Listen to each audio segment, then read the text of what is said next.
नमस्कार, ten news में आपका स्वागत है। आप देख रहे हैं टेन न्यूज। जनपद कन्नौज में भाजपा सांसद सुब्रत पाठक ने प्रेस कॉन्फ्रेंस में पूर्व मुख्यमंत्री अखिलेश यादव पर तीखे प्रहार किए हैं। सुब्रत पाठक कन्नौज लोकसभा सीट से सांसद है, जिन्होंने सपा सुप्रीमो की पत्नी एवं पूर्व सांसद श्रीमती डिंपल यादव को पराजित कर विजय हासिल की थी। कन्नौज लोकसभा सीट यूपी की वीआईपी सीट मानी जाती है, जिसको लेकर सपा एवं भाजपा नेताओं में आए दिन जुबानी जंग होती रहती है, जिसके परिप्रेक्ष्य में बीते दिन सपा सुप्रीमो अखिलेश यादव द्वारा की गई टिप्पणी को लेकर सांसद सुब्रत पाठक ने करारा जवाब दिया है। पेश है एक रिपोर्ट। समाजवादी पार्टी भगवान परशुराम की मूर्ति लगाने की बात कर रही है। मैं उनके इस कदम का स्वागत करता हूं, लेकिन साथ ही अखिलेश जी से पूछना भी चाहता हूं कि यह उनका ब्राह्मण वोट लेने का हथकंडा मात्र है अथवा पिता पुत्र दोनों की सरकारों में ब्राह्मणों के ऊपर हुए अत्याचारों का प्रायश्चित है।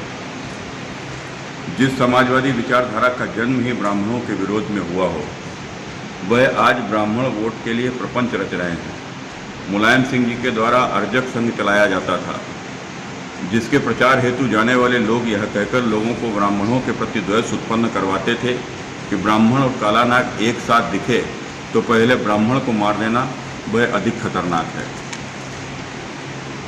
और पिता श्री मुलायम सिंह यादव जी के इस कथन को मानते हुए अखिलेश जी ने सन 2004 के कन्नौज लोकसभा के चुनाव में ब्राह्मण नीरज मिश्रा की हत्या करवाई थी। उसका दोष सिर्फ इतना था कि अपने काफिले के साथ जब अखिलेश यादव जी छिबरामऊ के निकट कसावा बूथ पर बूथ कैप्चरिंग करना चाहते थे तो नीरज मिश्रा के मना करने पर उसको धमकी दी, और वह जब फिर भी नहीं माना तो वहां खड़े अपने लोगों से यह कहते हुए कि 24 घंटे के भीतर उसका सर चाहिए। फिर नीरज मिश्रा की सरकटी लाश कसावा के पास के जंगलों में मिली थी और उसका सर बक्से में रखकर अखिलेश जी को दिखाने के लिए लखनऊ भी भेजा गया था। पिता के मुख्यमंत्री होने के कारण सत्ता का दुरुपयोग कर अखिलेश जी तो बच गए, लेकिन कन्नौज का बच्चा बच्चा जानता है कि उक्त हत्या अखिलेश जी के इशारे पर हुई थी। इसी प्रकार पिछले दिनों छिबरामऊ के 100 शैय्या अस्पताल में जब बस हादसे में घायलों को देखने अखिलेश जी पहुंचे तो सब कुछ सामान्य था, किंतु ड्यूटी पर तैनात डॉक्टर का नाम पूछते ही अखिलेश जी भड़क गए थे। कारण सिर्फ इतना था कि डॉक्टर की जाति मिश्रा ब्राह्मण थी और इस कारण से डॉक्टर को काफ़ी अपशब्द भी अखिलेश जी ने कहे थे। यह इनका ब्राह्मण प्रेम है। अखिलेश जी की सरकार में ही इनके गृह जनपद में ब्राह्मण महिला सहित उसके परिवार को नंगा करके अपमानित करते हुए गांव में घुमाने की घटना किसी से छुपी नहीं है। ब्राह्मणों का सामाजिक पतन और आर्थिक शोषण इनका लक्ष्य है। यही कारण है कि अखिलेश जी ने मुख्यमंत्री रहते हुए यूपी के सुल्तानपुर जिले की इसौली के विधायक अबरार अहमद ने स्थानीय ब्राह्मणों के शिष्टमंडल से साफ कह दिया था कि समाजवादी पार्टी का ब्राह्मणों से कोई लेना देना नहीं है और न ही उससे हमारी कोई हमदर्दी है। इस संबंध में मुख्यमंत्री अखिलेश यादव ने अपने विधायकों को खास हिदायत जारी की है कि ब्राह्मणों की कोई मदद न की जाए। इनके इस चरित्र से साफ होता है कि इनको ब्राह्मणों से कितना प्रेम है।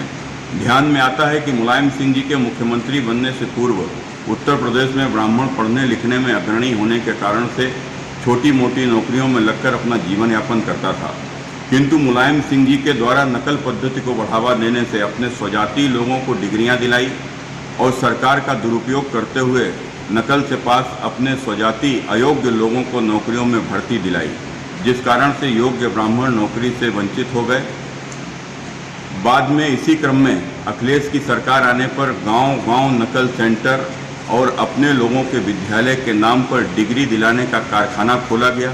यही नहीं, अपने पिता से आगे बढ़कर यदि किसी नौकरी में कोई ब्राह्मण अधिक नंबर लेकर मेरिट में स्थान बनाता था तो सफेदा से उसके नंबर कम कर दिए जाते थे और मुख्यमंत्री के स्वजाति के गलत प्रश्न के उत्तर भी सही कर दिए जाते थे, जिसका खुलासा करते हुए ब्राह्मण दुबे परिवार की एक लड़की ने आत्महत्या भी कर ली थी। टेन न्यूज के लिए कन्नौज से प्रभात संत की रिपोर्ट। नमस्कार।